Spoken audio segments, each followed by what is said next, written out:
So James, you were doing really well headed into 2008. I mean, I was in that world too, and so I remember how amazing a time it was. But I also remember what happened in 2008, as you said, Yeah. and what happened next for you after all of that. Yeah. So, yeah. So like I said, for 10 years, I was, doing mortgages, doing private money, helping people get out of foreclosure, and it became more than just helping people get out of foreclosure. My business became private money lending, lending for people to build houses. So it wasn't just bailing people out anymore. It was private money. And so I'd done really well. And at the time, in 2008, we had a place up in Victor, Idaho, which is the Idaho side of the Grand Tetons. So Jackson Hole is on the Wyoming side, about 20 miles. Victor and Driggs was on the Idaho side. So one of the jokes was the reason I was on the Idaho side is, the joke is the billionaires kicked out the millionaires from Jackson. So I would have loved to have lived in Jackson, but it was just not in the cards. Right. But anyway, so I got there, and my career was, what I'd been trained on from my mentor that, first started lending people money for me so I could refinance their mortgage was, the guy had 300 houses at any time that he was renting out in Phoenix. And I could literally give him an address and he could tell me the house next door was a brick house or a stuck. I mean, that's how he'd been doing it for 40 years. So, and very, very good guy. And, but he had told me, you're going to get 8 or 10 years of good real estate, and then you get 2 years, where it kind of lulls. And he said, there's a lot of opportunity in that time because you can buy when the houses are cheaper. So I decided to spend more time in Idaho, and I just figured, I had enough money put away. I figured, we'll kind of ride it out and just wait for the market to come back.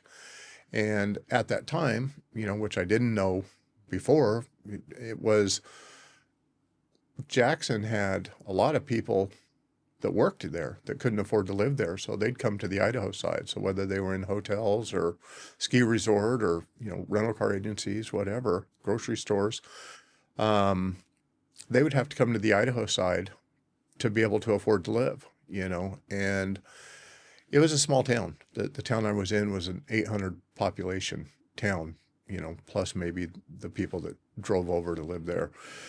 So I decided to look at building an affordable housing development. And I spent about 2 years on this. And the thing, I knew underwriting, I knew how the bank looks at a deal, and I had the funds to do it.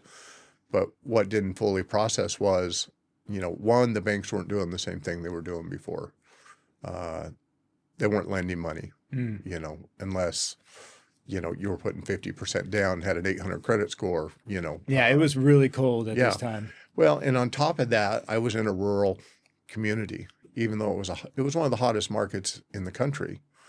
Every magazine had this town in it because of the fly fishing, the skiing, the mountains, moose, every morning in your yard. So I decided I'm going to build, an 80 acre subdivision of affordable housing. And I approached it 100 different ways trying to make it work. But, if the money isn't available, the money's not available. And the banks weren't budging at that time. And so after about 2 years of doing this and the real estate market not coming back the way I had hoped it would, I basically I was out of money. My wife was tired of me, so ended up getting divorced and filed bankruptcy and started from zero. And I spent about a year trying to find, an opportunity, trying to find the niche. And a buddy of mine called me and said, "Hey, I got the perfect thing, And he said, yeah, "You need to go to the Bakken." Well, to me, the only Bakken I'd ever heard was the closest thing was Balkans. Yeah, right. I'm like, so you want me to leave, the country? And after he explained it to me, I was like, well, all right, let's let's go, you know. This was one of the few places in the country at that time that people were excited about. I remember that time very well. It was depressing in most cities and most regions. The market hadn't come back. It was a really tough time for America, the Great Recession. But the Balkans, excuse me, in North Dakota on the Canadian border, that's where everyone's attention focused on, and you focused on it too. Yeah. Well, it was a 12-hour drive from where I lived. I love to drive, so I was like, I'll go up and check it out. And it was the first time I pull into town. I see all these flames, all these fires out in the plains, you know, and it was like, what? And I drove out to one, and it was this huge flame coming out of a pipe, and it literally sounded like a jet engine taking off. And I'm just standing there looking at it, and the wind's blowing this flame back and forth. And I just thought, what am I doing? You know, I know nothing about what I'm even looking at right now. And, but what I did know was they needed housing. People were literally living in one-horse trailers, hay bales piled up around all sides of it and crawling in and out in the Walmart parking lot. Wow.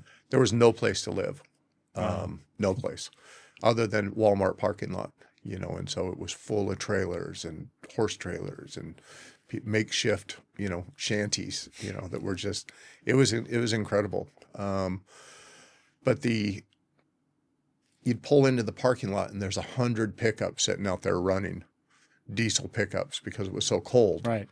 They couldn't let their fuel stop or it would gel up. I mean, just it was a whole different experience. But I'm my grandma's 94 and she's told me my whole life, you're not afraid to do anything. You know, I'm so proud of you. You'll go anywhere, you'll do anything. I think your career speaks for itself when it comes to that. Yeah.